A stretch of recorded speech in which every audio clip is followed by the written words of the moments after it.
আজ একটাও মেসেজ দাও নাই, ব্যাপার কি? আসছো তুই?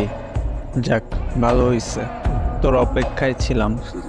কেন, কি করলাম আবার? করো নাই কি? কি করছি সেইটা তো বল। আমার জীবনটা পুরো তেজপাতা কইরা দিছ। আমি তোর বিএস, তাই না? কে বলছে তুই আমার বিয়ে? ও আচ্ছা, তো এতদিন শুধু মজা নিছো, তাই তো? সবসময় একটু বেশি বোঝো। তোকে আমি বিয়ে মনে করি না, জামাই মনে করি। জামাই, বুঝলি? বাল মনে করো, বাল। ছি, নাপাক জিনিস তোর মনে করবো? বাদ দে, মেইন কথায় আয়।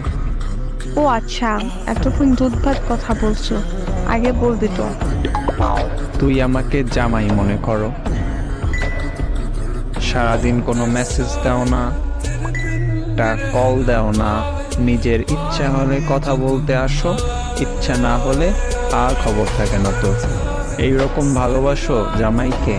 এই শোন, আমার বাসায় ভাইয়ে থাকে, আমি চাইলে কথা বলতে পারি না, তুই এটা জানো।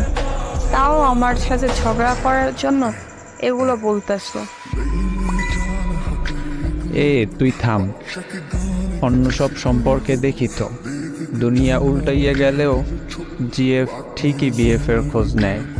আর তুই সামান্য ভাইয়ের জন্য আমার সাথে কথা বলতে পারো না? তুই বল, কিভাবে কথা বলবো? ভাইয়ে যদি দেখে, যেটুকু কথা বলো ওইটুকু শেষ হয়ে যাবে। শোন, কথা বলার ইচ্ছে থাকলে টয়লেটে ফোন নিয়ে গিয়েও কথা বলা যায়।